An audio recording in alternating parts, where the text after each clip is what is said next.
So I sent transit out to the writers again. Did you? I did, because I needed to have a thorough check of the numbers and the actual game rules Mm-hmm. to make sure that it was all correct and proper and everything. You know, there weren't any obvious glaring errors or anything like that. Right. And I gave them until the 28th of April to do that whole check, figuring, you know, there might be a lot of things to do. I don't know. So you give them enough time to do that in, because it took about 2 weeks to get the whole thing proofread first. Right. And I figured that was pretty reasonable for number checking. They finished and returned it to me yesterday. Who are they and what have they done with your writing team? I don't know, but they went through. There were not a lot of errors. I got 2 pages from one guy and 1 page from another guy, and that was it. Huh. So we had a discussion in Discord, over in my Discord server, Mm-hmm. and, you know, decided what to do about some of those errors. And as far as I'm aware, with only 2, maybe 3 exceptions, we are ready to go into beta in the first week of May. Wow, congratulations. Yeah.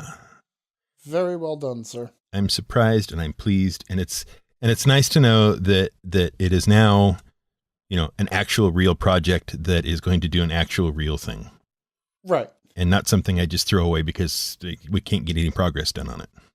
Mm-hmm. So there you go. That's my transit news for today. Very nice.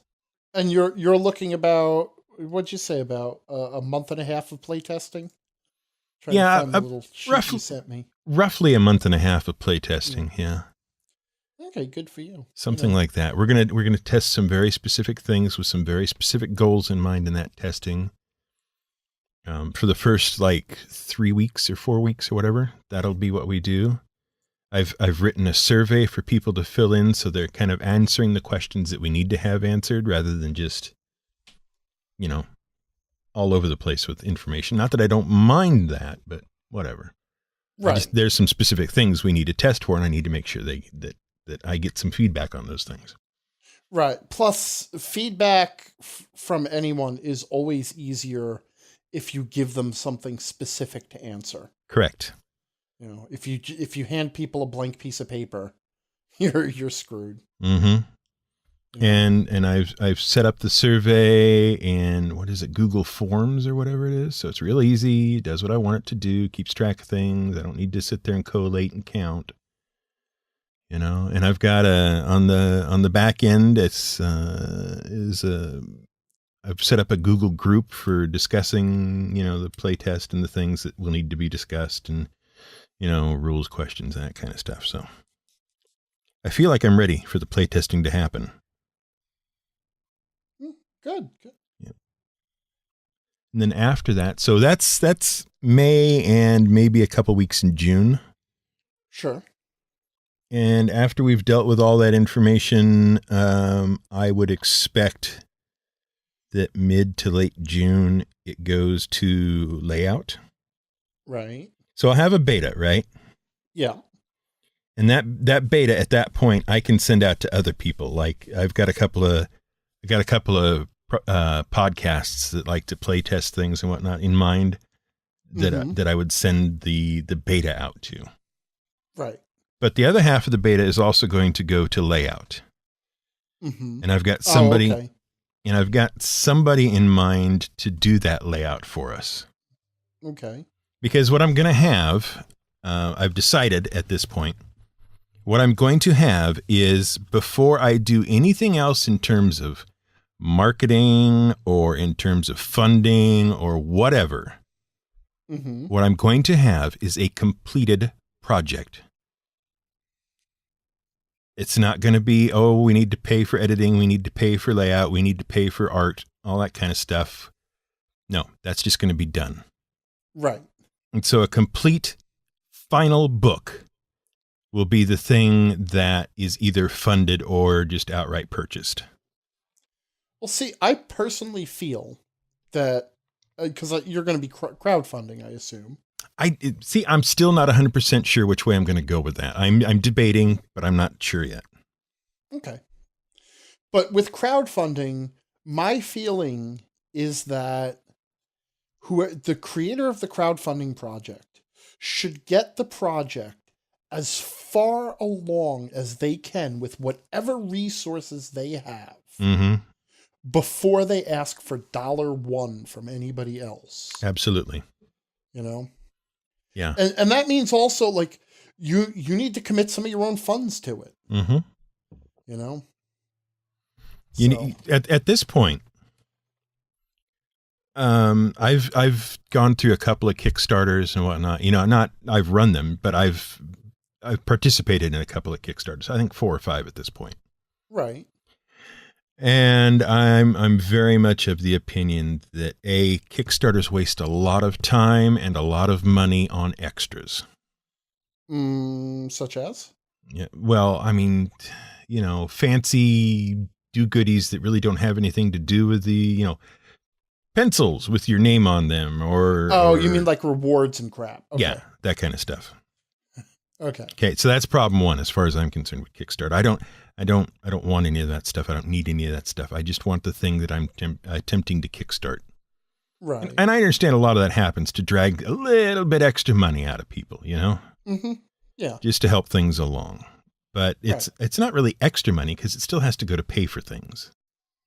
Whether those things are add-ons or the original product, it doesn't matter. You still have to pay for them. So it's not really a lot of extra money. Because, you know, shipping, fulfillment, the thing itself, all that kind of stuff, that's money. You know, that you don't get that for free. Mm-hmm. But anyway, and then the other thing I find to be a problem with a lot of Kickstarters is that you put money towards the thing, right? Yeah. And by the time it comes out, you have entirely forgotten what the thing was, why you're getting it, or, you know, whether you wanted it or not in the first place. You know, it's so far down the road that you lose momentum and enthusiasm that you had during the Kickstarter in the long wind out to getting the thing actually produced. Right.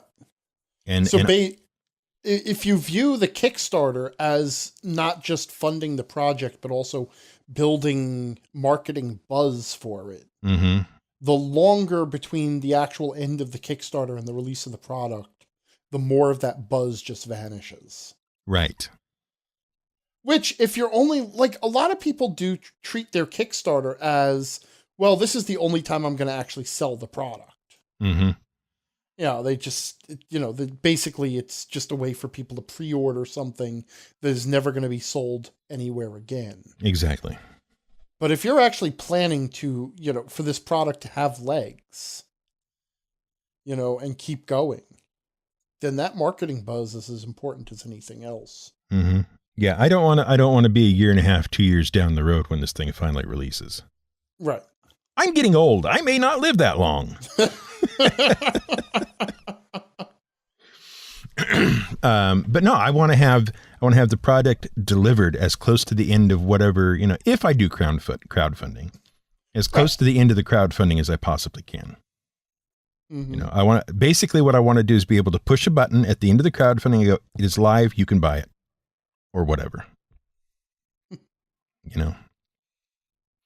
So that's one of the things I'm thinking about. Either way, if I can get it to a complete book without having to use crowdfunding, great. That's what I'm going to do. Right. But if I have to use crowdfunding, the other thing will probably be finding someone to actually manage the campaign for me. Because I don't necessarily want to spend all this time looking into how to run a crowdfunding campaign and, you know, best practices and all that stuff, which I probably won't like anyway, and end up doing it my own way anyhow. So whatever, you know, I just don't know. It depends on what it looks like when we're close to done, as to what I will decide to do in terms of funding it or paying for it or whatever. How are you, sir? I am doing well. I mean, there's been a lot of little things that have happened this week. Mm-hmm. I feel now, because it has become just a part of my weekly update, that I do have to update you on the Knee Saga. Oh, the Knee Saga. What is this, chapter 4? Yeah, right. So you'll remember last week that I told you that according to the orthopedist, my knee problems was actually nothing more than a hamstring issue. I do remember those words coming out of your mouth, yes. Right, and then I was given a referral to a physical therapist to work through this. Excellent. How was the physical therapy? The physical therapy, my physical therapist, Amanda, she was excellent, and she has correctly identified the problem as not having anything to do with my hamstring or my knee. Awesome. This is getting better every minute. It's like a friggin' shell game. It's like, follow the pain. $1 gets you 2, $2 gets you 4. Where's the pain? You find the pain, you win. Oh, dear. So, okay, what is it that is actually wrong with you in theory? Lower back. Oh. Lower back. Okay. And she was non-specific as to trying to name the condition or the issue or whatever. Mm-hmm. But she just started working me through some exercises. Right. And almost immediately, I noticed results. Wow. So whatever is wrong with me, she's got it right. So now I will be doing physical therapy twice a week for the next 8 weeks. Our first goal is, get this, to centralize the pain. Okay, that makes sense. Actually. Right, because the problem is the pain is not in the spot where it's supposed to be. Mm-hmm. So she wants to help me move the pain up and to the center, where I am warned that it will get worse. Oh, good. That'll be great. Right? Can we not just try to, like, what are we trying to avoid at this point? Like, confusing any further doctors? Mm-hmm. Can't we just, does it matter where the pain thinks it is? Let's just treat it right now. Let's fix it. So, so actually, that is also why I was running a little late tonight, because I have been given an exercise regimen. Oh. To do every 2 hours. Oh. Especially because I spend my life sitting in front of a computer. Mm-hmm. So, and then I went out for a walk with Tiny just before we started recording. Embarrassingly enough, we ended up with a corn dog craving. Which, not the healthiest thing in the world, but but I was playing Castlevania Symphony of the Night. And she wandered in and sat down, and as she wandered in and sat down, I was consuming corn dogs to get my health back. Because a game set in a Transylvanian castle in the 1700s about fighting vampires, naturally among the many healing food items there will be corn dogs. Now, do these actually look like corn dogs? Yes, in fact, the item's name was Frankfurter. Ah. But when she looked at the icon, she looked at it, she said, what is that? Does that says Frankenstein? I said, no, it's a Frankfurter. It's a name for a hot dog. She says, that's not a hot dog. Look at it. It's a corn dog. It's on a stick. And then, and I laughed, like, yeah, it is a corn dog. I never noticed that. We're joking about it. Then she looks at me and she says, I really want a corn dog. I looked at her and said, you know what? I really want a corn dog too. You didn't know that the corn dog industry had gone all subliminal on Castlevania, did you? We are, like, I have always been prone to just, like, food cravings on TV. Mm-hmm. I'm so easily manipulated by pictures of food on television. And she's just as bad. So we are a terrible combination sometimes. But there is this terrible little hole-in-the-wall greasy spoon where I also get my Chicago hot dogs. Uh-huh. Just a couple of blocks away. And they have corn dogs on the menu. Oh, nice. So we walked up there and just had corn dogs for a snack. Enablers. I know. So. When I was a kid, we used to bike into the middle of town to visit the one and only Dairy Queen we had in the area in the summers, just to get a corn dog at 25 cents.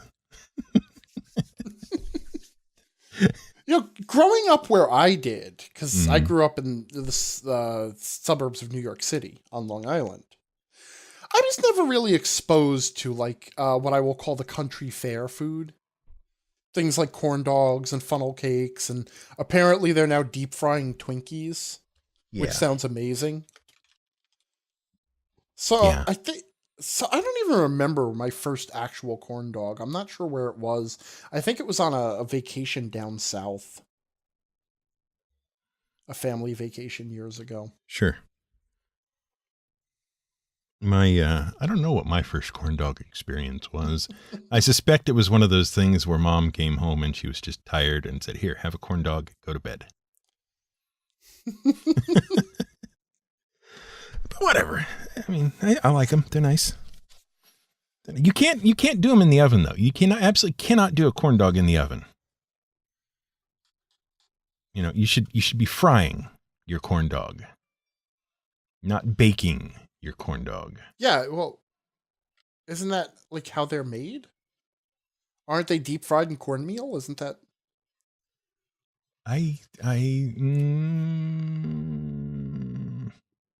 Yeah, cornbread.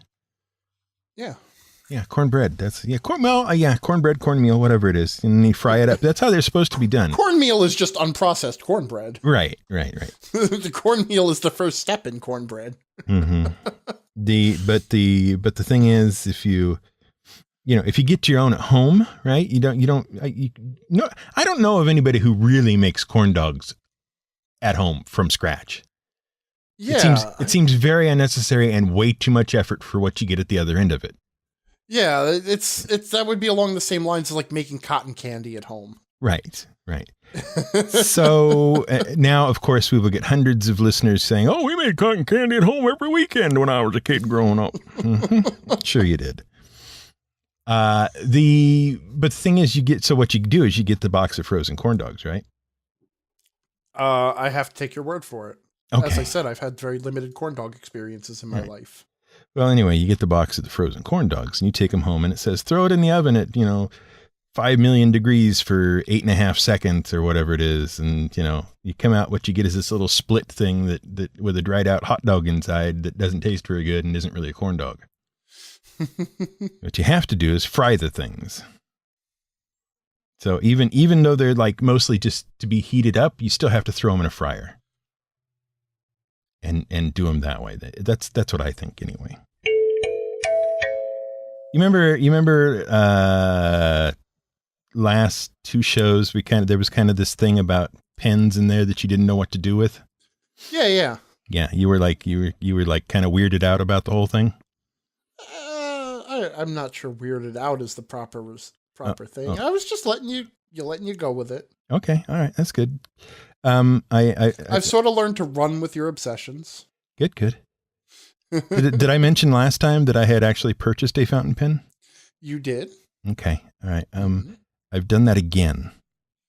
Okay. I have 3 pens coming to me. They should be here tomorrow. Correct me if I'm wrong, but fountain pens can be refilled, can't they? Yes, that's the whole point of them. Right. So how many do you need? That's not a question you should ask, sir. It's not a question you should ask. I didn't go over to your house and say, well, how many miniatures do you need? Well, I don't actually have that many. How many rule sets for RPGs do you need? Hey, those are work related. Yeah. At least that's what I tell the IRS when I deduct the cost of all the RPGs I buy. This is work related too. I can tell because I do work with it. So yeah, no, I've got 3 and I'm not getting real extravagant with the prices. I honest to God, do not see myself ever buying a $200 fountain pen. Okay. And anything over that, forget it. That's definitely not happening. Although they do make a nice little click retractable fountain pen at about $150 that I might end up with at some point. But that's neither here nor there. The point is, I'm not getting too carried away with it yet. I'm in the sub $50 range. Okay, and I'm just kind of playing around down there at about $20 or so, and seeing what's out there and trying things out until I I get a better idea of exactly what I'm going to enjoy. So, but I tell you that story to tell you this story. Okay. It turns out we have a lot of listeners that are really quite interested in fountain pens and writing utensils in general. Uh-huh. Because I have been given all sorts of moral support and recommendations and, you know, places to check out and things to do and stories told about fountain pens that people used when they were children and all this other kind of stuff. So, and I've been getting it both on our website in the comments and also on Twitter and whatnot. So it's nice to know I am not the only one who is vaguely obsessed with fountain pens at this point in time. I'm not changing the format of this show. I know. Or rather, I am not going along with it if we do. I know. There's already a show out there. In addition to Tiny, I've had two other people tell me about the Pen Addict. I'm now on episode 116.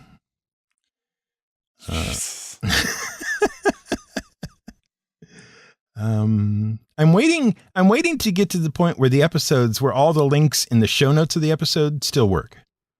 Okay, because that'll mean I'm up to kind of current stuff finally. Right. Yeah. So there's a lot of stuff. Well, check the link in the show notes, and I go and to check the link out in the show notes because I was interested in the thing, and it turns out, well, the website's down or has disappeared or whatever, you know. So less than helpful links is what I'm saying. But as I get closer and closer to the current show, that's beginning to improve a little bit. I bought these. I don't know if I said this last time. I bought these little notebooks, these little field notes things, because people were really, these are great. These are the neatest thing ever, and all this other stuff. And here's the thing. Sometime between that discussion and the current run of field notes, they apparently have changed rather significantly.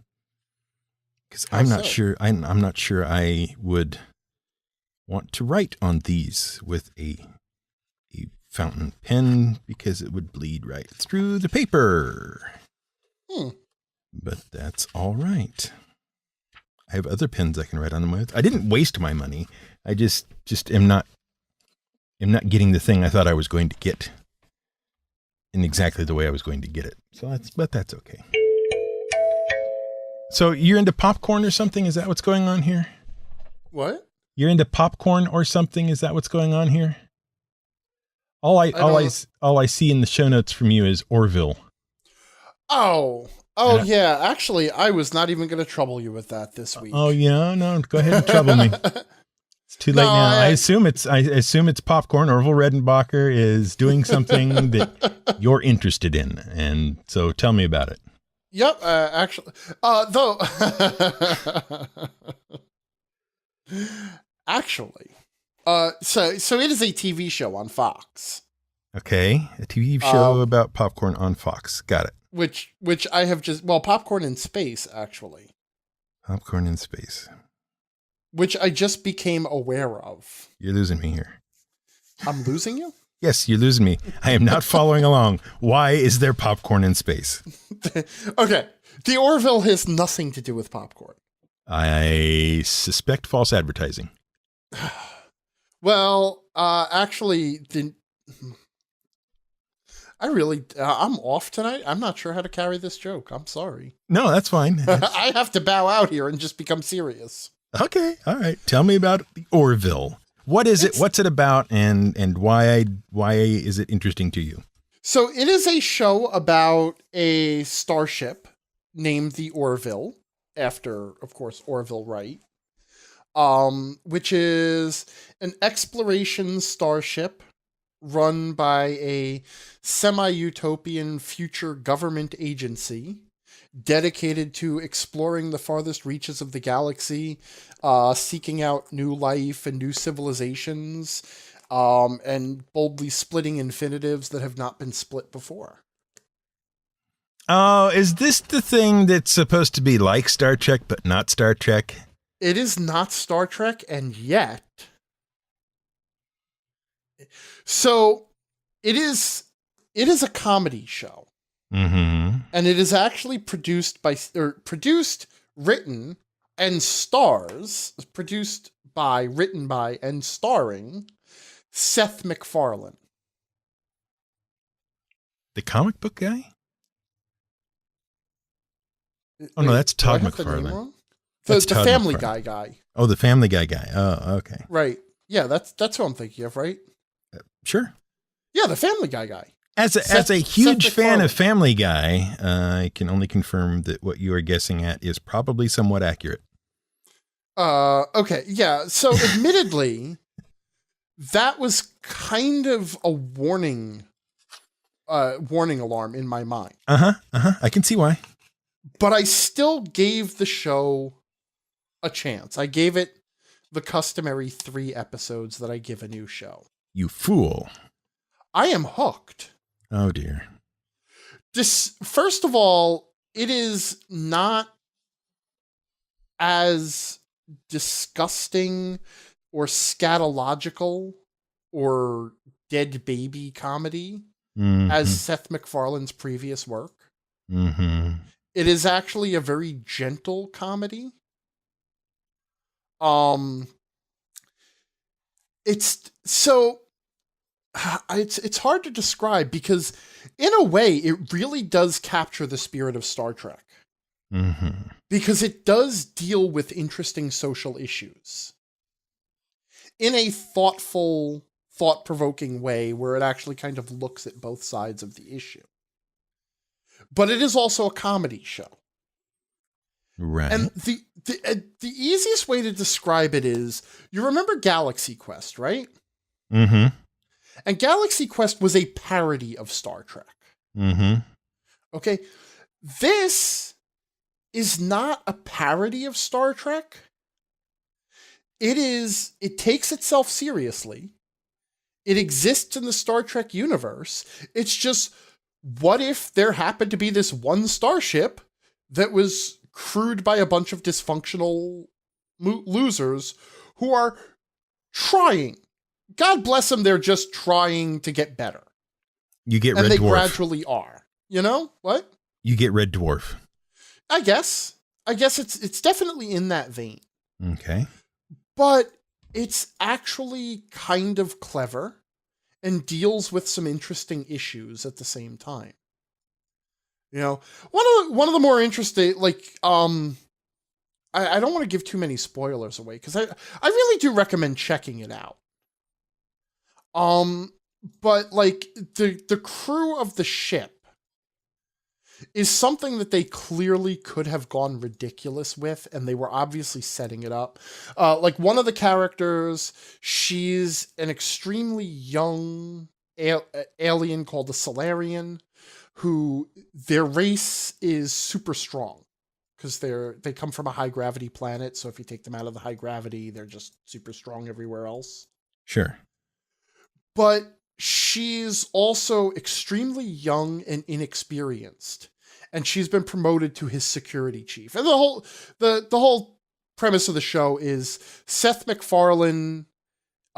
He's a starship captain. He had a bad year. He had a divorce. He kind of went into a spiral, and now he's coming out of it, and they've given him a ship and they're giving him a chance.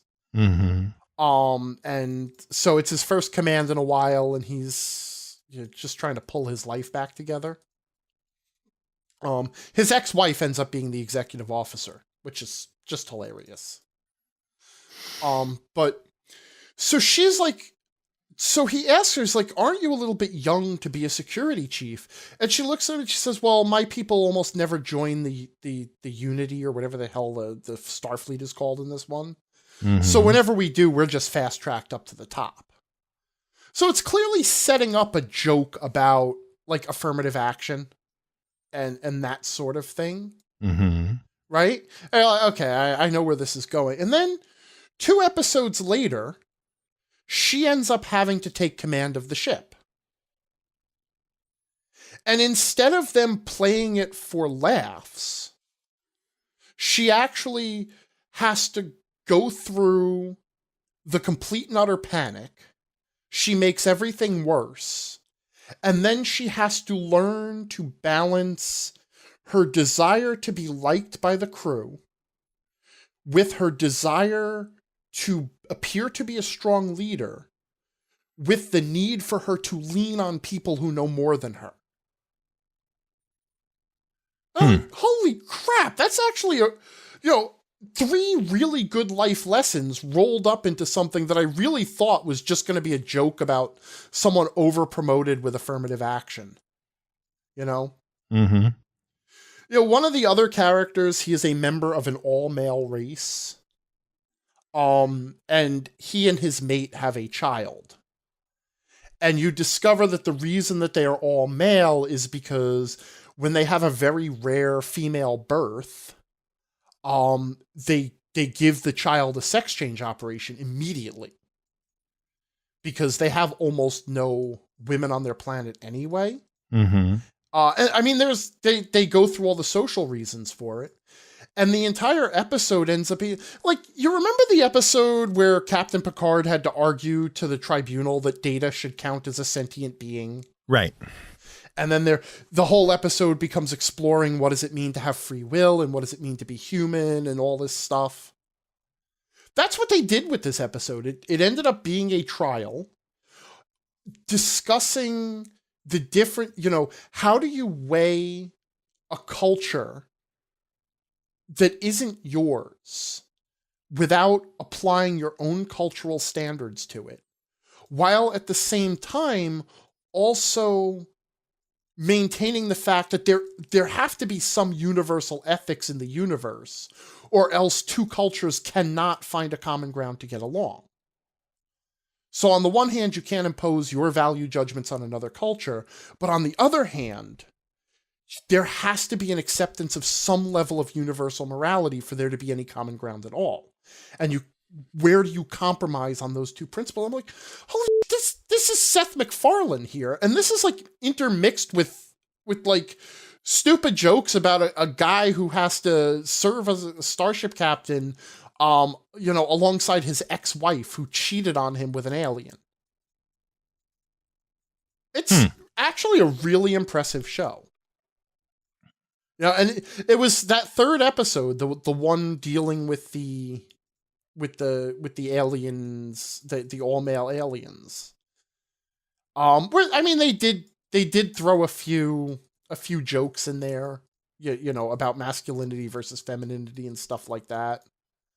And that joke actually formed sort of a 2-episode, or that story formed a 2-episode arc. I'm actually really impressed by the show.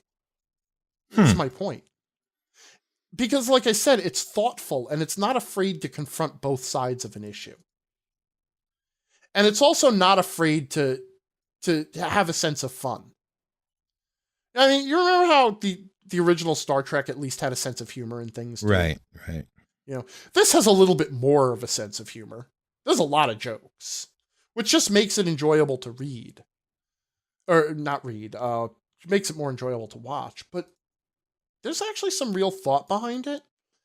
And in that respect, it feels really true to, like, especially Deep Space Nine.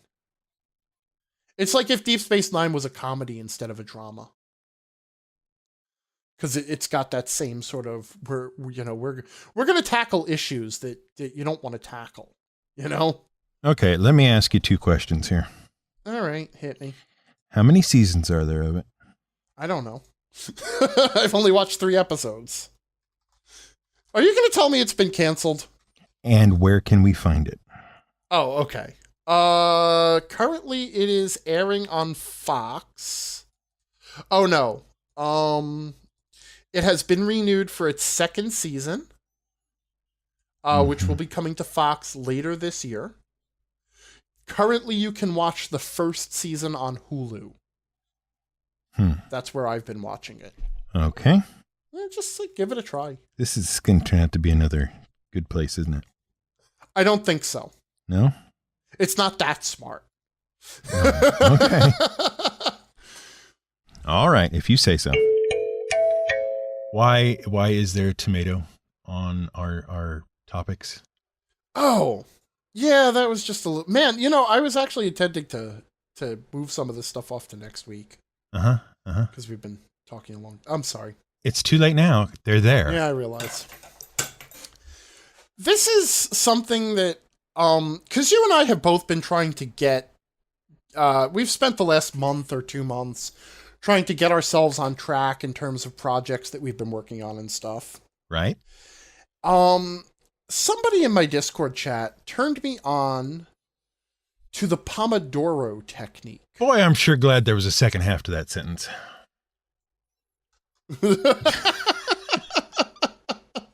The Pomodoro Technique. All right, what is the Pomodoro Technique and what does it have to do with a tomato? I'm glad you asked, sir. I bet you are. It is actually a time management technique. Okay. And the reason that I chose to try it is actually because of physical therapy. Mm-hmm. Because one of the things I have to do is I'm supposed to get up every 20 or so minutes from the computer. Right. And move around. And someone happened to bring up the Pomodoro Technique, and I looked into it. And the basic premise is you have a kitchen timer. Mm-hmm. Right? So you choose a task that you would like to work on. Okay? And you make sort of a positive affirmation for that task. Like I'm going to work on next week's Word of the Week script. Mm-hmm. Okay? And you set your little kitchen timer for 25 minutes. And you say, I'm going to work on this Word of the Week script for the next 25 minutes. I'm not going to interrupt myself. It's just 25 minutes. That shouldn't be that hard. Or something like that. And then you put your kitchen timer down and you work for 25 minutes. When the timer goes off, you put a check mark on your little piece of paper to indicate that you have spent uninterrupted 25 minutes on your thing. And then you get up and you take 5 minutes of rest, or just like a very short break. 3 to 5 minutes, grab a drink, go to the restroom, take a short walk, whatever. If you have 4 check marks on your piece of paper, you take a 20 to 30 minute break. And then you come back and so after every 20-minute period or 25-minute period, you take a 5-minute break. And then after, 4 of those periods, or about approximately 2 hours, you take a longer break. Right? Mm-hmm. And what actually makes it work, most importantly, is the little affirmation at the beginning where you say, okay, this is what I'm going to do for the next 25 minutes uninterrupted. Right. And then, and reminding yourself, it's just 25 minutes. I should be able to do that. Right? Okay. And no matter what interrupts you, like if you get an email, there is no email you get short of the building is on fire that is so urgent that it can't be put off for 25 minutes. And really, that's not the kind of thing you want to find out by email. Right. Yeah. Especially if you're like me and you don't check your email that regularly. Right. And it is called the Pomodoro Technique because Pomodoro is the Italian word for orange. For tomato. Huh. Okay. What happens if I find out I can't work for 25 minutes on something? I don't know. Then you're a failure. Oh, okay. I don't know. The website doesn't cover that. So there's more to it than just a website, then? Is that what I'm getting? Because apparently there's a case they haven't provided an answer to. I get. Well, there's a book and there's a video and there's testimonials. There's a course.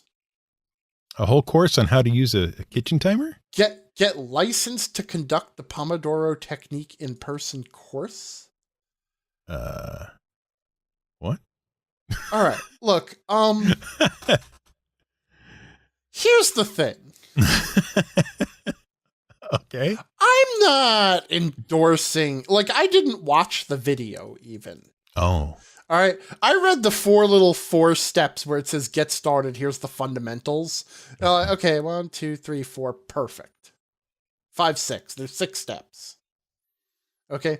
Oh, and I'm sorry. The reason for the whole Pomodoro thing is because when he invented this technique when he was in college, the guy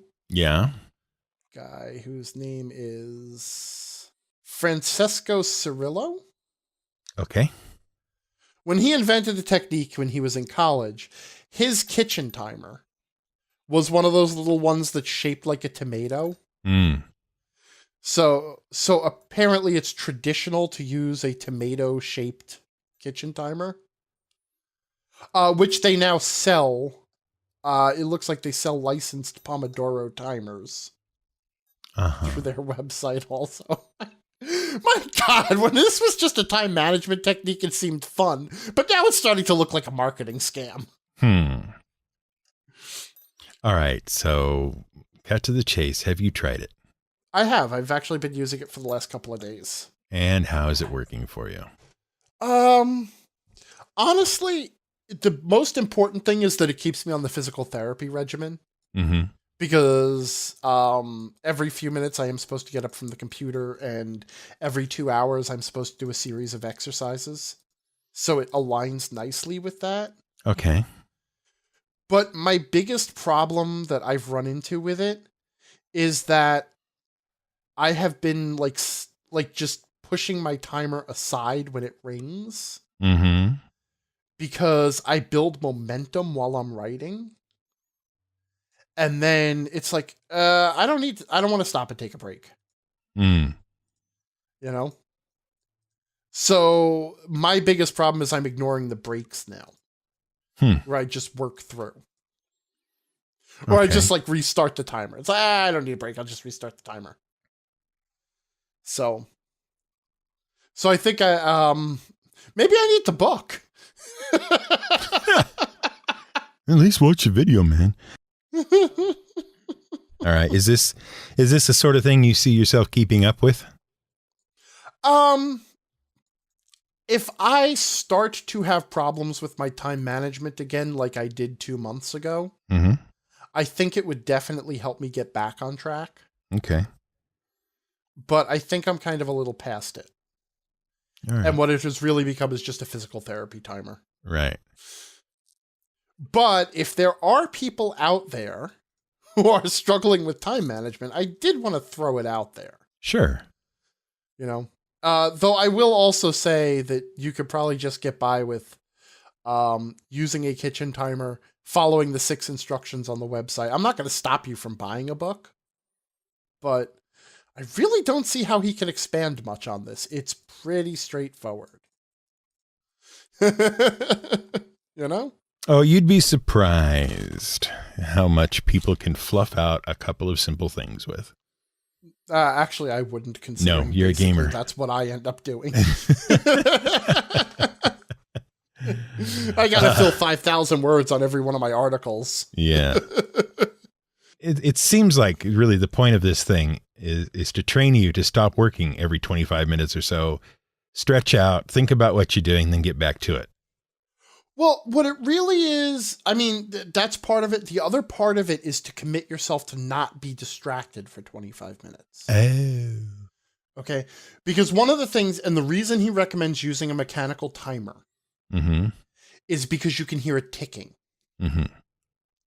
So if you are the sort of person who occasionally drifts away from a project to talk in your Discord chat and have arguments about whether Fate is really an RPG or not. Right. That ticking timer, if you hadn't shut it off like an hour before because you skipped a break, would serve to be like, oh, I'm not supposed to be getting distracted right now. I can get distracted in another 10 minutes, but I promised these 25 minutes to this project. So what you're saying is you failed already. I had a bad day with it today. Okay. Yesterday and the day before it worked very well. Today I had a very bad day with it because I built some momentum in what I was writing. So I ignored the break where I restarted the timer, and then timer went off again and I ignored the break, and don't tell my physical therapist that I was ignoring these breaks. Right. And then the conversation broke out in my Discord chat, And at that point, the timer was no longer running. Mm. So I allowed myself to get sucked into that conversation for, what, an hour and a half, I think. Maybe you should run it in reverse. What, the timer? Yeah. Just time your breaks. I get 25 minutes now, and then I have to get back to work. No, the last thing I need is to go back to taking 25-minute breaks. Oh, okay. All right. This is not an endorsement of any one particular program or series of programs or life advice or any method of getting your life back in order and back in shape. Yeah. We are not licensed time management individuals, nor therapists. A few weeks ago, Yes. you were very, very unkind about a certain gentleman who the internet has a great deal of respect for, because he put a car into space. Oh, that guy. Yeah. I was wondering which one it was going to turn out to be. Yeah, well, you were very unkind about him. Was I? And if you were feeling guilty, I'm not, but okay. I was going to suggest that you might make up for it by helping to buy him a new couch. Oh yeah, I heard this. Have you? I heard of this. I have not looked into it. I have heard of this. Cow. Do I want to know the whole story? Do you want? Yeah, it's not a. Apparently, Elon Musk gave a CBS interview. Right. And he was, I guess, sleeping in the office or something. Right. And they showed a picture of one of the meeting rooms at his company. Mm-hmm. And the couch that he had a pillow on. So apparently he had spent the night there. And somebody in the world, I'm looking to see who started this, decided that the couch that this man is sleeping on is just unacceptable, and started a crowdfunding campaign to buy him a new couch.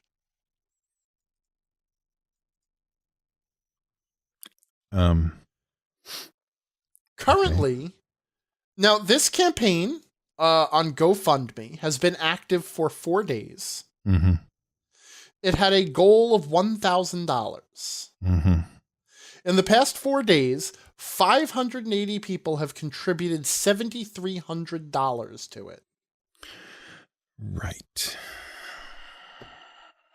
Can I ask you a question? Mm. Do you happen to know if a Tesla Roadster has a back seat? I don't actually. I have a suspicion it's just a 2-seater. Okay. But if it has a back seat, that would be even better. But I can still, this will still work. See, what you do is you don't fire your Tesla into space and go sleep in the car.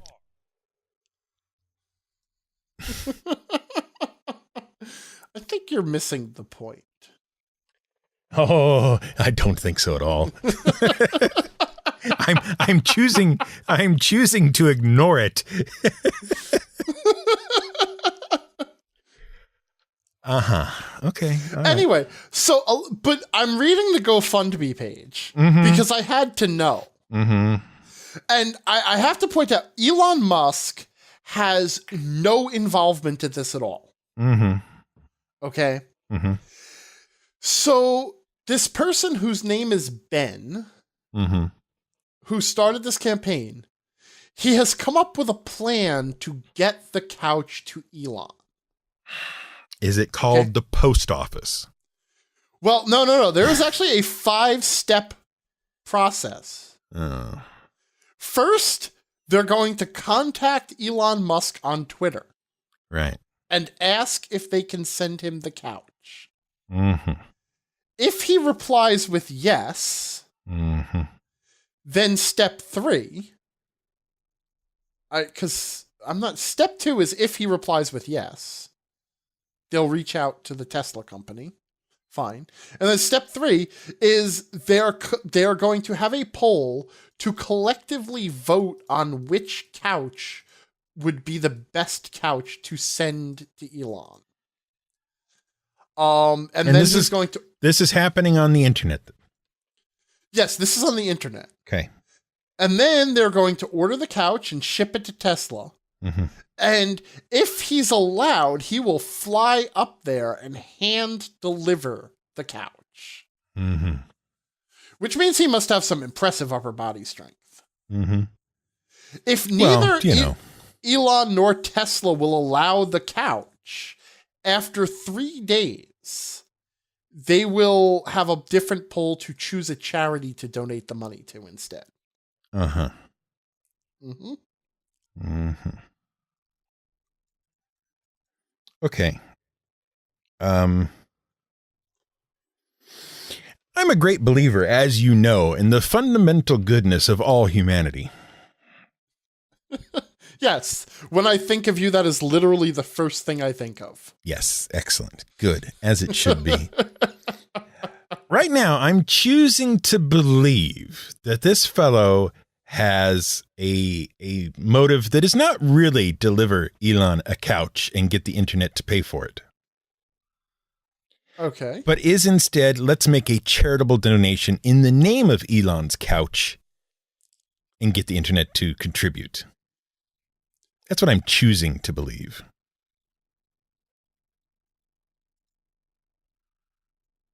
Okay. I know it's wrong, but I'm going to believe it anyway, because otherwise what happens is I just become a screaming ball of rage. You don't think that Elon Musk on the internet is a bit of a cult figure. We have to accept that, right? Mm-hmm. I mean, there's a lot of hero worship for the guy. Mm-hmm. You don't think this Ben Sullins person, his name is publicly on his GoFundMe, so I'm not doxing him or anything. Right. You don't believe this Ben Sullins guy might just genuinely want to do something as a way of saying, hey, thanks, Elon, for making the world a better place? I have to believe that if this Ben, whatever his name is, Mm-hmm. Has any shred of sanity left in his brain, he has to know that this plan falls apart in one of 3 places. Either Ellen says no, Right. Tesla says no, or because he chose to do an open vote on the internet, they never make up their mind what couch to send. Okay, I have to believe that, at least, because that is part of my charitable assumption about the fundamental goodness of all humanity, is that most of them are smarter than a doornail. And they realize that probably the couch will never be accepted anyway. Correct. And the charitable donation is just as good. Right. Okay. Now, I'm all for finding a charity to send some money to for the benefit of the charity and using, pretty much whatever kind of fun feeling little thing you can do to motivate that. Okay. And Elon's couch is as good a goofball way to start this as anything else. Okay. Right. That's what I'm choosing to believe is going on here. See, however, if Elon, I don't know why I can't say his name properly. Elon shows up on TV wearing one day a shabby shirt, and then the next day kind of a beat up pair of pants, and then the day after that his desk looks like it's been through a wood mill and that kind of stuff. Then I'm going to become suspicious that what Elon is doing is playing for the crowd to pay for his living conditions. Well, you do realize he has literally no reason to get the crowd to pay for his living conditions. Yes, because it's less expensive for him. I suppose. Wow. Look, if you're Elon Musk, okay, here you are. You're Elon Musk. You're running this electrical car company, and you're shooting things into space that don't need to be there, and you're this worldwide well-known figure, and you know, you're clearly well off and you're doing good for yourself and all that kind of junk. And you show up on TV with a bad couch, or what somebody thinks is a bad couch. What do you, as Elon Musk, do about that if you agree that it is a bad couch? Well, obviously you buy a new couch. Aha! So we have reached a position where the couch is there because Elon wants it there and does not see a need to replace it. Or he is just like sleeping in the office on whatever couch is available, exactly as he explained. And again, the couch was merely visible in the background of this interview. Right. I don't think it was actually called attention to. Mm-hmm. I cannot honestly believe that Elon Musk might actually be trying to get the internet to buy him a couch. Probably not. Because like you said, if you want a couch, you go get one with that kind of money. A couch is a drop in the bucket. Right. For somebody like that. Right. Even if you have to have it delivered by the U.S. Postal Service. Uh-huh. Okay. And if he's sleeping on a couch he does not like, I have to imagine there's probably more than one couch in that facility of his. I don't know. Maybe they got like a bulk deal and they're all terrible couches. Maybe. But if that is the case, then you, as Elon Musk, what do? You fix it. You order some new couches. Right. What you don't need is an internet full of people going, oh man, that's a crappy couch. Let us buy one for you. Can I tell you the honest truth? You go right ahead. Okay. I actually find this whole story a little charming. Okay, yes, it has a certain amount of charm to it. I really do. Because I do genuinely believe that this was probably a quirky, fun idea by this guy, Ben, who thought it would be a cute idea, and at worst, he figured they'd buy Elon Musk a couch. Probably out because I have to imagine Ben really does respect Elon and his contributions to history, to science and technology. Okay, perhaps because you don't just buy a couch for strangers. Right. And at worst, he ends up doing a charitable donation. So I think the only difference between you and me is where you are choosing to believe that, which makes it sound like if you were being really honest with yourself, that's not actually the story you believe. This is true. I actually do just believe that story. I really believe that that's just what happened. And it actually makes me kind of sad in reading the comments and reading the stuff on Twitter, the number of people who are affronted by this. Yeah, well, welcome to the internet. Honestly, personally, I do not care one way or the other what he does. All right. I'm literally making the choice to believe that the guy's ultimate goal is really to deliver something to charity. Right. Okay. And that he knows, he's fully aware that this is, this is kind of ridiculous and is not something that the primary obvious motive is the primary obvious motive. Okay. He doesn't really want to deliver a couch to Elon Musk. I mean, maybe he does. Okay, fine. He might get lucky. And he might get to deliver a couch. Okay. It might be a thing. Fine. Good luck for him. Whatever. But I have to believe that in his most realistic moments, he knows that couch is not going to get to Elon Musk. Right. And he's going to be giving this to charity. And that's really what he wants to do.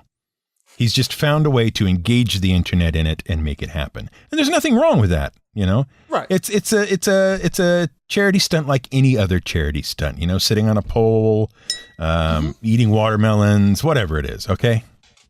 Yep. And something that, the other possibility is that it actually started as a joke. Yeah. And it's gotten way out of hand for him. Yeah. I mean, honestly, that's like the number 2 possibility that I am willing to entertain. It's a joke. It's like the coleslaw, or the potato salad guy. Yep. Okay. He started a joke. It got a little out of hand, and he, but he still delivered on it. Okay. Yep. But I'm still, I can see why people would be really upset about this, which I am not really upset about this. I want to be very clear about that.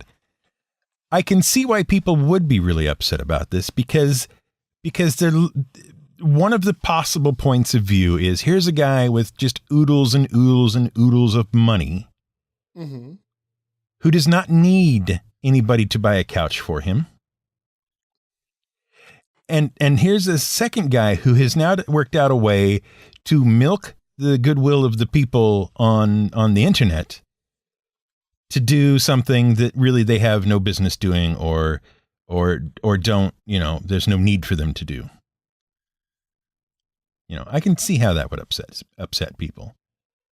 Yeah, but the problem I have with that view mm-hmm. is that to hold that view, you have to assume that, you have to assume so many bad things. Mm-hmm. And I don't know. I guess it just makes me, because you know what, you're right. There are genuinely people out there who who will just look at something and see the worst in it. Right. But I don't know. That kind of makes me sad. Because, like I said, at best, either, Elon Musk is going to end up with a couch, mm-hmm. and it's going to be a press opportunity, and, mm-hmm. And some people who respect his work might even get a chance to meet him. And, right. And there's a lot of really, really cool thank you messages from supporters in the fundraiser of people who just say, hey, I really respect what he does. And, Sure. So, and that's like, or there's a charitable donation, mm-hmm. or it's a big old joke that got a little out of hand and that we can all kind of look at and laugh a little bit at, and then say, hey, yeah, but however it works out, it'll be, there's a happy ending to it. There's no way that it's going to be a bad ending. No. No one's going to get hurt unless he packs up all the money and runs away. Yeah. Okay. There is that possibility. Yeah. But at this point, even if that was his plan, I don't think it could be now, because this has gone too viral. Oh yeah, everybody's eyes are on him now. Yeah, like he would be, torch and pitchfork mob. Yeah. So it's like getting upset about something like this that is either going to lead to charity or something fun or something amusing or just a general act of kindness. It's like, I wouldn't want to live like that. Yeah. I had because I made a joke about it today. It's like, I became aware of it on Twitter a couple of days ago because someone made a comment to me about being able to buy Elon Musk a couch. And I'm like, wait a minute, is that really a thing? And they sent me a link to it. And I checked it out and didn't really say anything. But then I got a few people who responded back with comments like, I don't want to live in this world anymore. Or this is ridiculous, or this is so terrible. And it's like, why get so worked up about something like this? It's literally hurting no one. At the very least, it hurts no one. It's not like shooting a car into space, which could, potentially pollute the universe or collide with a planet. Right. Exactly. I'm glad you see it my way. We started our DI&D reading group, as you know by now. It is over on, what is it? Goodreads. I actually joined. I saw that. You signed right up. You know how many people we have now? 12. We have 12 people. You are correct. That seems a little tiny for the number of people who went, oh, this is a great idea. Right? But whatever, 12 is 12. I'll take it. I made a mistake though. I screwed up big time. yesterday.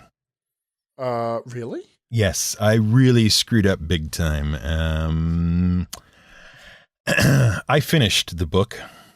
Okay. Yeah, which is, Empire of Imagination, I finished the book and made the mistake because I wasn't really aware that this was going to happen, but it was still a mistake. I should have thought about it and corrected it. But I rated the book.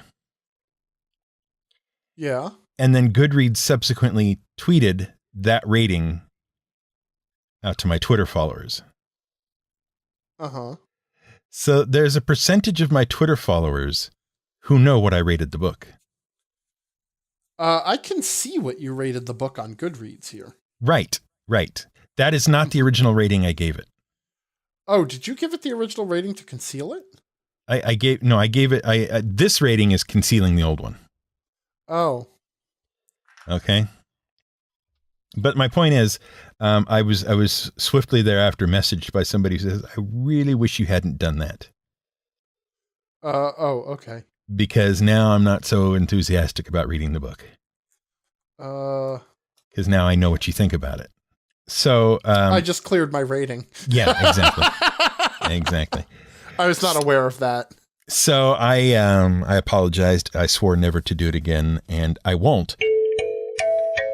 I wanted to ask. Oh, this is from Jerry, who has sent in an email here to the headquarters of our illustrious operation. Jerry wanted to ask about Scott's practice of giving a fraction of XP for poorly handled encounters. What jumped out at me, he says, in that conversation was the point that players want to know which encounters they handled well and which badly. And I think you both said something about how that helps players learn to play better. One way of asking my question is this. Do you think it would make sense in some cases to give full or even more XP for a skin of your teeth victory if it involves learning something the hard way?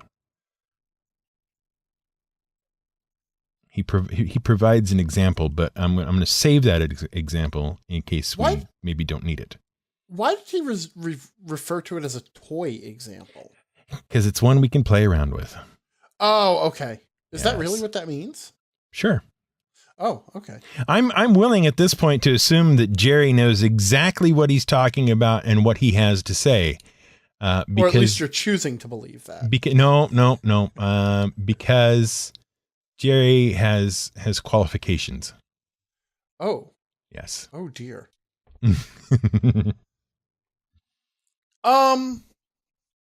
No. I mean, okay.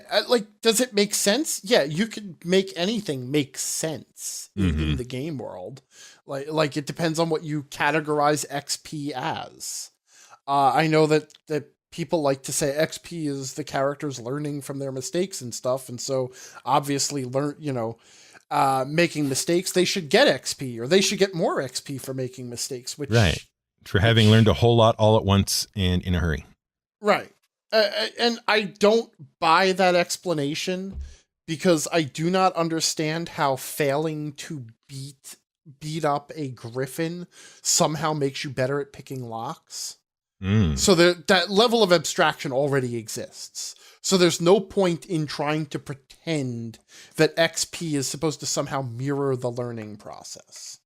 XP is reward and advancement, pure and simple. It's a metagame concept. And to the question, I say this: the reward for pulling a victory out of by the skin of your teeth and learning something the hard way is that you won and you learned something. That doesn't change the fact that you did it badly. Okay? Maybe next time don't do it so badly. And knowledge was the real treasure after all. Right, exactly. It's like, because I'm not giving you the XP reward because you learned something. I'm giving you the XP reward because you won and won well. Okay, it's your prize for winning. It's not your prize for losing, but you'll probably do better next time. Your reward for learning and being able to do better next time is that next time you'll get all the experience. Simple as that. Okay. So there gets to be a next time is what the reward is. Yeah, exactly. All right. Okay. Jeff wrote in by email. My question is, if you could both elaborate more on what would make a good base building mechanic for Pathfinder and D&D, or D&D, whatever. Have either of you ever been involved with a campaign where building and upgrading a base of operations was a major component? I have. It ended largely in disaster. So that's a ringing endorsement. Yes. Because was the disaster due to the base building? Yeah, kind of. I mean, it was certainly deeply involved with it. What happened was, as young fellows of approximately 14 years of age, we decided it would be really cool if we had our own, kind of castle thing. Mm-hmm. Which was largely handed to us, as a complete deal. Apparently, this kingdom had castles just laying around unused. Oh, like you do. And then we entered into that phase of castle building, which is known as upkeep and maintenance, mm-hmm. which was not interesting, not fun, and very expensive. Right. And so eventually, I think not only did we abandon the castle, we probably abandoned that game. So it was done very badly, is what I'm saying. Mm-hmm. And did not work for us in the way it gets done. Because, I mean, so the point of having a base of operations for the players, right? Mm-hmm. Is that they have somewhere stable to come back to. They can rest and recuperate in relative safety. Mm-hmm. And they're in control of it, so they don't have to answer to, anybody else in terms of what they do within the walls of that base of operations. Right. Okay. But I feel like the point of a base of operations for a GM, in most cases, is the GM goes, oh, yes. Oh, look at the things I can make them do now. Dance, puppets, dance. I'm sorry, is that a negative? Well, I don't know, but it's isn't that kind of the point of everything in the game? Yes, true. But I feel like it's used like the GM feels like the base idea is stupid. Mm-hmm. Okay, and therefore he's going to punish the players extra for having that idea, rather than just realizing that this is complicated enough as is. And yeah, it can provide story hooks and you can, that kind of stuff. But you really shouldn't punish the players in such a way that they feel punished for having done something they really wanted to do, which is most of the time what I feel like is what happens when a base of operations crop up. Like the GM may have, an idea for stories that don't happen at the base or involving the base or whatever. And so is very bad about getting the players out of the base and into the place where the story is likely to happen. Mm. And so they get frustrated with that as well. But, I don't know. Interesting thing is that, no, I'm not going to tell you the interesting thing yet. I'm going to wait and hear what you think. Okay. Well, I was actually going to ask you, you seem a little bit down on the idea of base building in general. Is there any criteria that you would have that you think would make base building good? I'm going to clarify my position. I'm not necessarily down on the idea of base building, provided that both the players and the GM are in agreement that that is a thing that should happen and that they can then make it interesting without being a form of punishment. Okay. In other words, the GM has to have some ideas that don't just involve trying to take it away from them. Right. Okay. So that would be one thing, I suppose. The other thing is, I feel like once you build a base, it is the upkeep and maintenance that becomes a problem. So what I would want to do is minimize that as much as possible, except where it serves a larger purpose in a story. Right.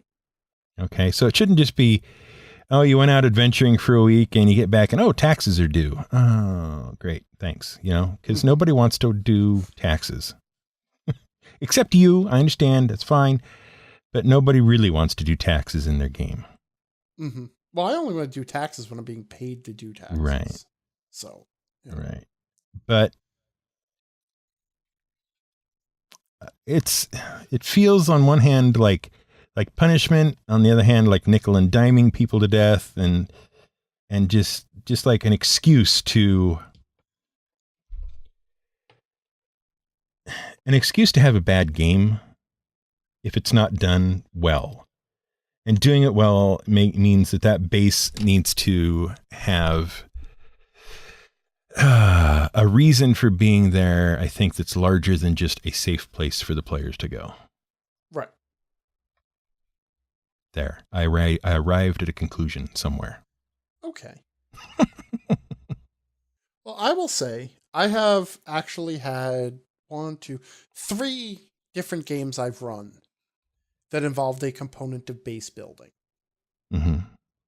Okay. None of them lasted terribly long, but it had nothing to do with the base building. And in at least one, I was complimented for how the base building actually played into the game. Cool. And I think part of the reason for it is because, number one, I agree with you. Like the whole maintenance and upkeep thing is the least interesting thing about the base. People do not want to upkeep a base. They literally want to build the base. Mm-hmm. Okay. And so what you want to do is you want to find a way that the building is ongoing. Like they can save money and add an extension, you know, like add a wing or add bedrooms or add a kitchen or whatever.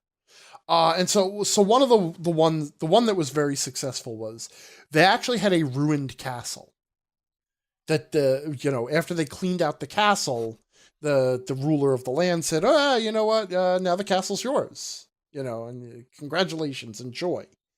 But the castle was ruined. It was basically just a skeleton of a whole bunch of empty rooms. And so what the heroes were able to do was to decide what things to install in what rooms. Like, let's add a kitchen, or let's add a smithy. And that involved, you would pay for the construction costs and hire the person to work the room. But what was important about it was that whatever they added to the base, it had an in-game benefit. So, like, once they added the smithy, they could upgrade their equipment to Masterwork. I think it was 3rd edition I was doing this. So they could upgrade their equipment to Masterwork equipment for free. Mm-hmm. They didn't have to pay 300 gold pieces or 150 gold pieces to upgrade their weapons and armor to Masterwork. Okay, just a simple benefit. But it also meant that what they could do was if they found a new weapon or a piece of armor, they could upgrade that too. Or, if someone wanted to change their weapons or whatever, it just basically said that there was a minimum bonus that all of their future equipment would have. Mm-hmm. It's not a big benefit, but because they had sunk some money into it and built it themselves, it was nice that at this point, all of their equipment was just, here you go. It's just a blanket upgrade for all of your equipment to this level. And if they added an alchemist, they were actually, like, I had a potion list that they could just, as long as they sunk the money into the materials for the potions, they could buy potions on the cheap. So they could keep themselves stocked with healing potions. They weren't free because they still had to pay for the materials. They had to restock their lab. But once they had the lab, they had an ensuite potion shop that they could use to equip themselves for adventures. And some of the other things too were like, I think they actually built a great hall, or they restored the great hall of the castle, so that they had a place to entertain. And so what the benefit I gave them for that was, if they had an NPC that they wanted to have a social interaction with, and they got the NPC to come to their castle, and they served dinner and what have you, they had a bonus on their social interaction checks, because they were, you know what I mean, they're entertaining a guest. Now the guest is more inclined to do good, so they could use that to kind of get, build NPC allies and contacts and things like that, because there was some social interaction in the game. But the point was, there was a list of additions they could add to the base, and there were tangible benefits for most of them. There were also a few that just let them have creative expression.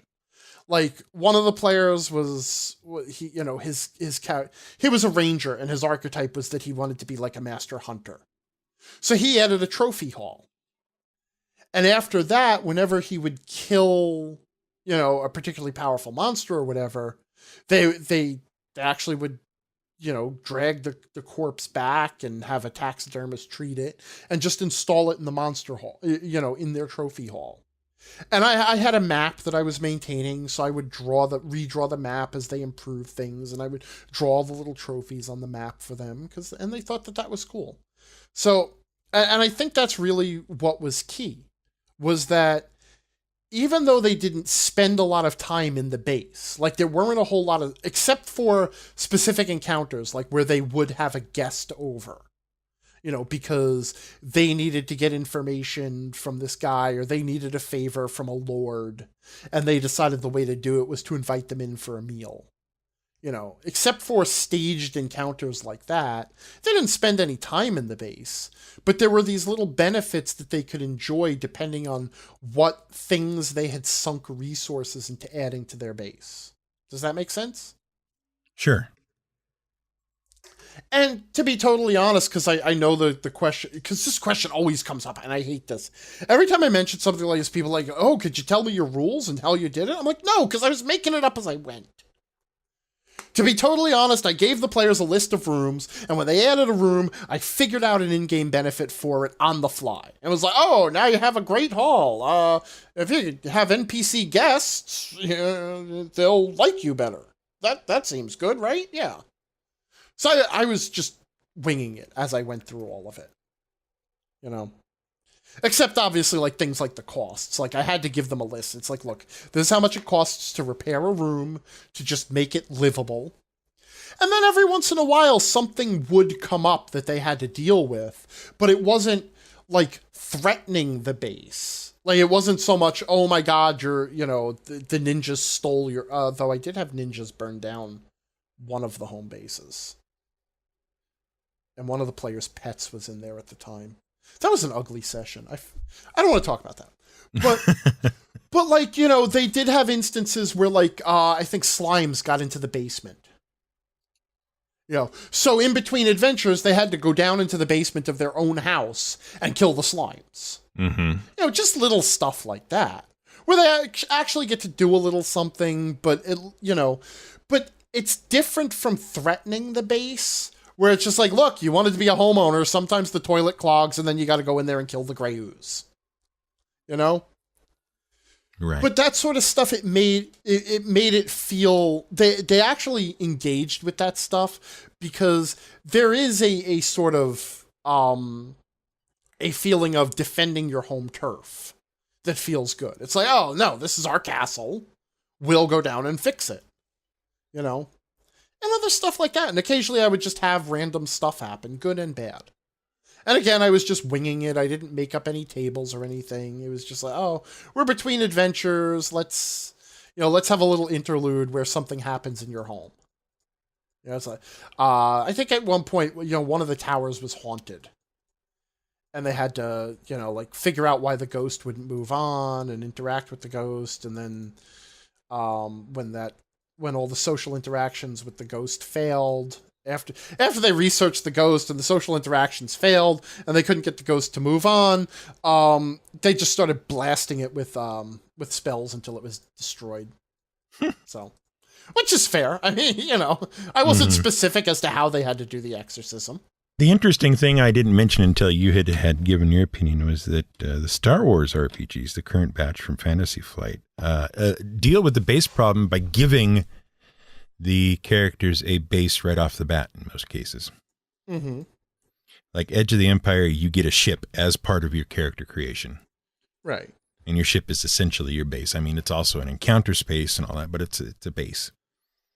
Can you upgrade it and improve it and sink resources into it and get benefits from that? I think there are ways, ship modifications and things that you can buy. Okay. Buy and install and all that kind of stuff. If I remember correctly. Yeah. Age of Rebellion does the gives you either a set of ships, like Y-wings or whatever, Right. or I can't remember exactly now. But it gives you like 3 other options for bases. Anyway, the only one I think doesn't provide a base for you right from the go is the Force and Destiny stuff, which is all the pseudo Jedis. Yeah. Instead, you get, I think, some important objects instead, like a holocron or a master or something like that. I can't remember. But anyway, it just eliminates the problem, basically. Mm-hmm. Yeah, but, well, like I said, though, the reason I asked about the shipbuilding is because there's a difference between a base building mechanic and here's a spaceship that you use to get from plot to plot. Right.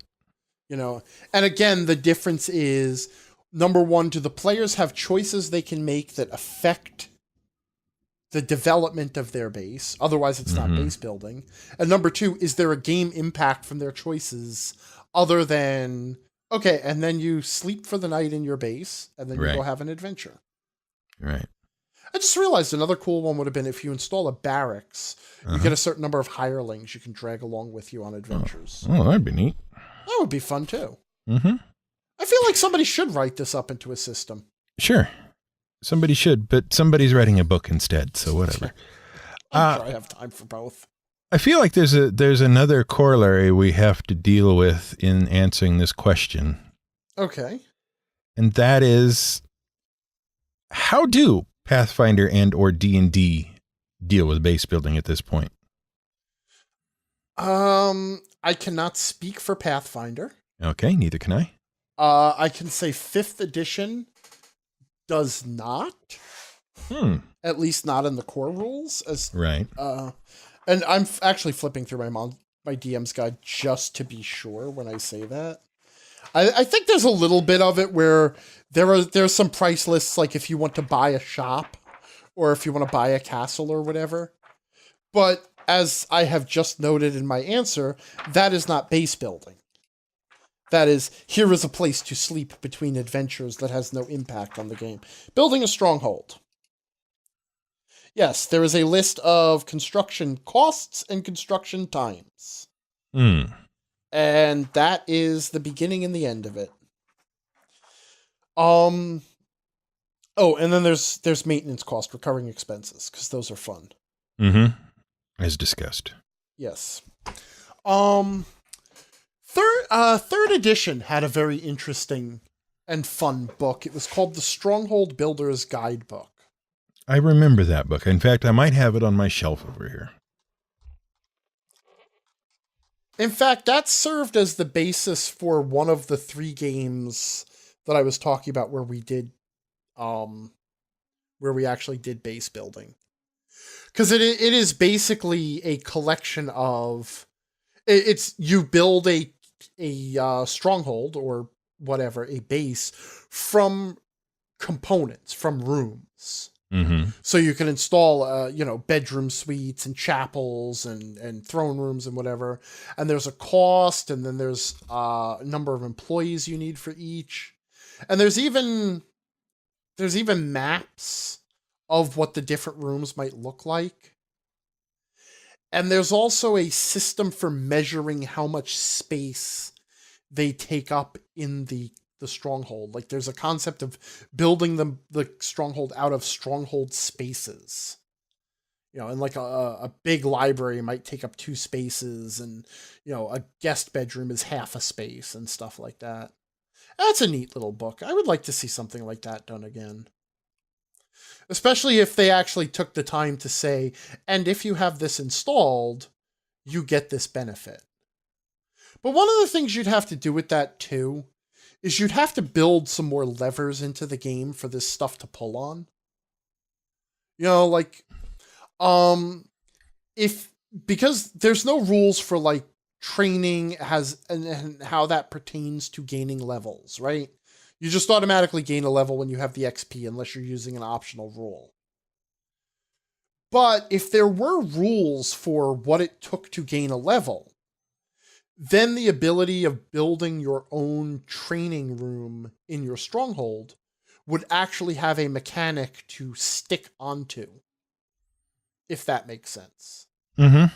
Correct me if I'm wrong, but one of the major uses of a base in the game design used to be as a way to take money out of the players or out of the characters' hands.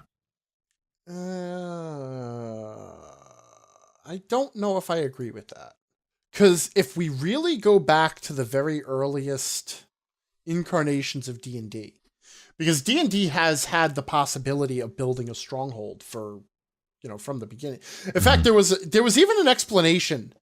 I think it was, I know it was definitely offered in the basic D&D rules cyclopedia that the minute you built any sort of a construct in the world of D&D, if you did not maintain it properly, monsters would immediately start to move in. Mm-hmm. And that's where all the dungeons in the world came from. And that was actually explained in the chapter on stronghold building. You know, this is where this is how it happens. Somebody builds a stronghold and monsters will immediately move in unless, you know, they're like ants. But the idea, I think, in the earliest games was just that stronghold building was what you built toward. You know, I mean, remember that Gygax and Co. and the people who built these games, they were starting with war games. Mm-hmm. And then they built into war games that added diplomatic and rulership components to the games, and then they built into role-playing games. And so when they're designing these role-playing games, they included, well, at some point, obviously, you become, you know, if you're a knight, someday you're going to build a castle, and then you're going to have retainers, and you're going to have land, and whatever. So, obviously, we have to include that. So I think the original reason to include it it didn't serve a game mechanic purpose so much as it was something that they felt the game should have in it, because it just made sense in the game. Do you know what I mean? Mm-hmm. But yeah, I agree that nowadays people look at it as a money sink, which is pretty much the most ridiculous reason to include a game mechanic that exists. Because if all you're doing is looking for ways to get money from the party, well, you're also giving the party money. So you're making the money worthless. You know? Right. It's like, you know, if the only reason you're giving the players money is so that you can find reasons to take the money back out of the game, you know, it's like, then you're doing this wrong. You know, which is why, again, I say that the base building, it should serve an in-game purpose. And really what it should come down to is you can look at everything that the players might build, from gaining levels to crafting to building a base to hiring hirelings or whatever, as different forms of character advancement. You know, just like you know, when you have a certain number of experience points, you get to pick a feat, and you can pick the feat that makes you better at polearms or better at spells or whatever. When you have a certain amount of money, you can install a room in your base, and you can pick the room that makes your equipment better, or the one that lets you have potions, or the one that lets you research spells or whatever, or have diplomatic encounters. You know? Right. And that's the reason to include all this stuff. And I think that D&D and a lot of other role-playing games drop the ball because they don't look at these things as other potential forms of, like I said, the only word to use is advancement. You know, except instead of advancing by levels, in this case, you're using money to choose different benefits, to customize your party and your game experience and whatever. You know, it'd be the same if like you said, with the characters owning a spaceship, right? They would sink the money from their adventure into their spaceship. They could upgrade the weapon systems, and then they'd be able to fight better. Or they could upgrade the engines so that they're more maneuverable, or they can get to places faster, or upgrade the sensors so they can gather more information before they go on their adventures and stuff like that. So it's no different than a talent tree or a skill tree, except instead of buying skills, they're buying kitchens. Do you know what I mean? Yeah, I get it. Yeah. I get it. Okay. Yeah. I'm considering that to be our best answer. Yeah, I think so. Talon sent in an email containing the pronunciation of his name, so I sure hope I got it right there just now, because that'd be embarrassing if I didn't. Anyway, it says, is it worth trying to represent accidental discovery as part of the magic item creation process? By accidental discovery, I mean a situation similar to the creation of cyanoacrylate, superglue, or Teflon. I imagine adding silly putty. Or silly putty, or which I'm playing with now. Microwaves, or yeah. I imagine penicillin. Yeah. Good. Anything else? No? You done now? Well, there have been many, but good. I imagine adding a percentile roll to the creation mechanic to represent Whip. Varying unintended results would be simple and effective. Okay. Effective at what? Not as simple and effective as making a skill check and awarding an accidental discovery on a 20. I mean, oh, okay. Yes, you're my question though is not really about, could you come up with a simpler mechanic to do that? Yeah. Why? Well, because I think what he's trying to do is model the effects of serendipity in creating things. Well, okay, so if I understand this mechanic correctly, the player is trying to create something like a flaming longsword. Sure. Right? And instead, through the process of serendipity, accidentally somehow invents a wand of fireballs. Sure. Right? Sure. Okay. Why? I want to know what that adds to the game. That, right? Why is that? Surprise! The thing you sunk resources into didn't happen, but instead, here's a random item instead. Is that going to feel like, yay, I created the thing that I wasn't trying to create, especially given the amount of resources that get poured into item creation. And instead I got a random item off a table. But what if he wants something along the lines of, I'm picking a random example here, so it won't be very good, but it will be close enough. What if he wants the kind of thing where somebody's trying to make like a healing potion, and 5% of the time they get the healing potion, and it also provides bark skin. See, that I could take. I mean, that would be, I mean, at least then I can see okay, that's here. You got what you wanted and a little extra. Right. So basically what you're saying is not so much an accidental discovery as an it's super effective. Yeah, maybe. You know. Well, I mean, like, you get the benefit you wanted and something else. Right. Right.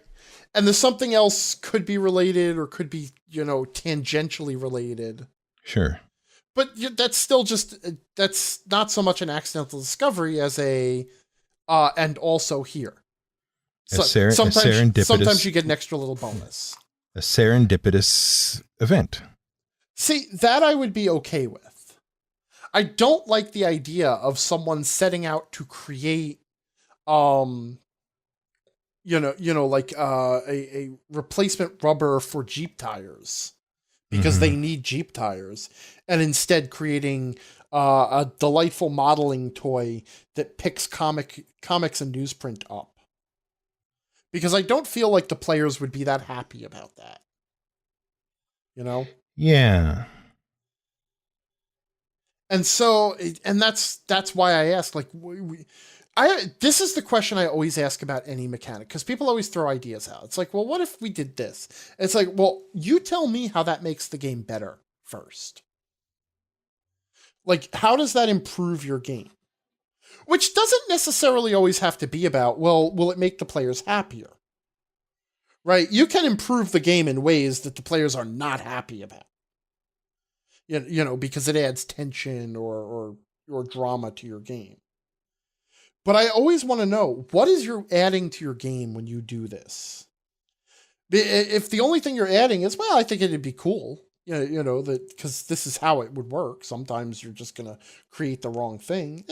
That's not good enough for extra rules. Sorry. But then I might also be too hard on it. It's just that it's like the thing that you have to keep in mind is that every rule system you add adds complexity. It's another thing you have to keep track of.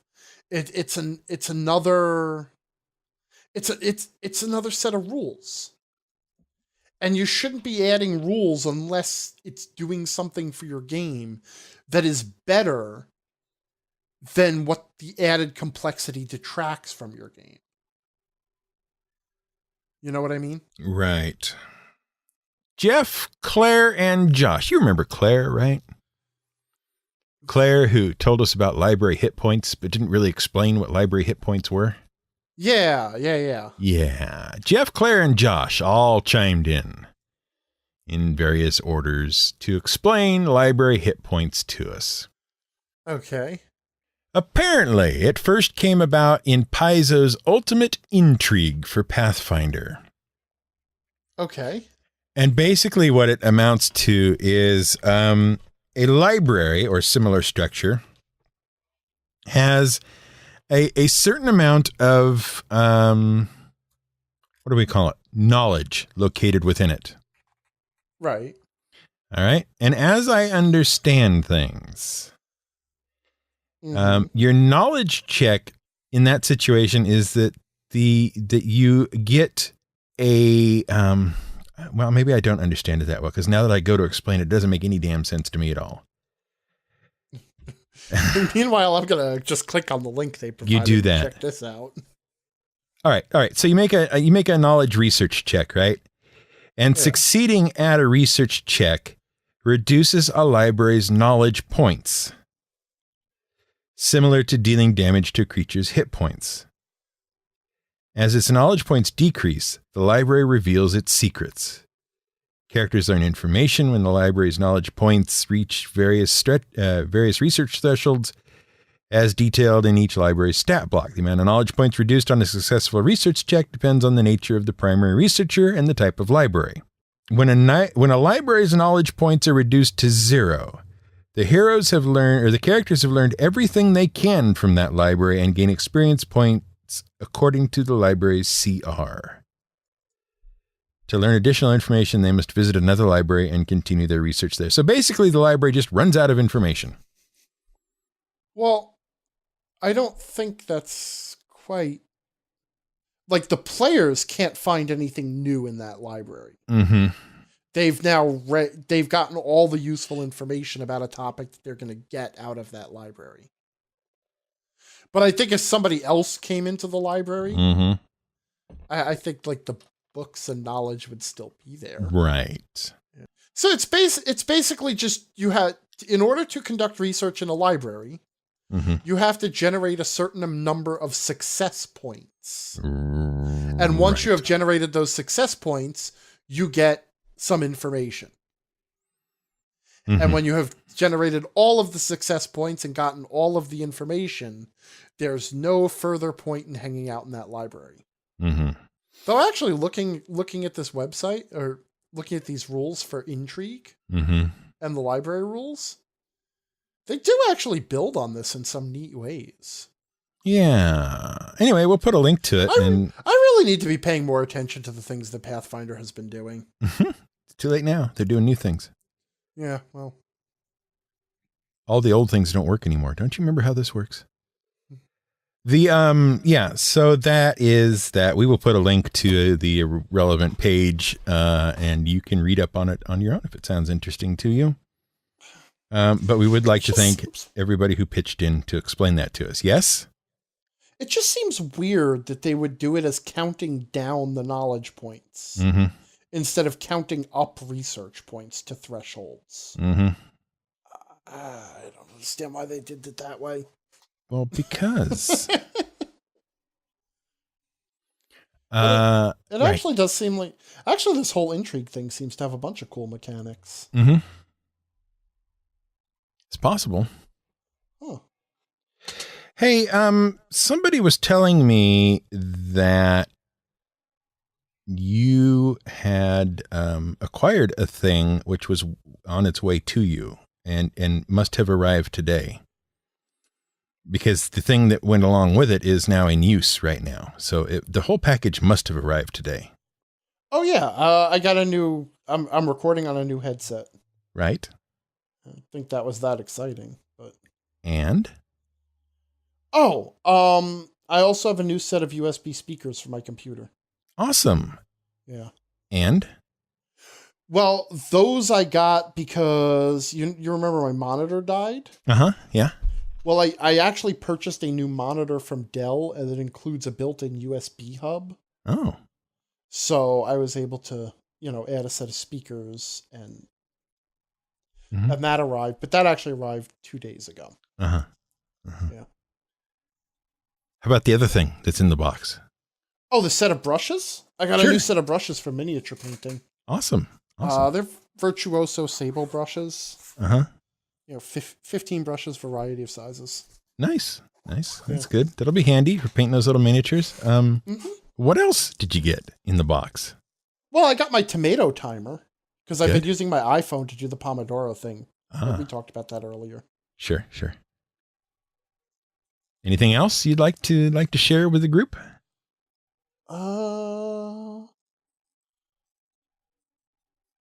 No, what is there something specific you're driving at here? Why do you know the contents of my Amazon packages? I know many things. Oh, do you want me to say that I bought Genesis? Oh, there you go. Well, we're out of time.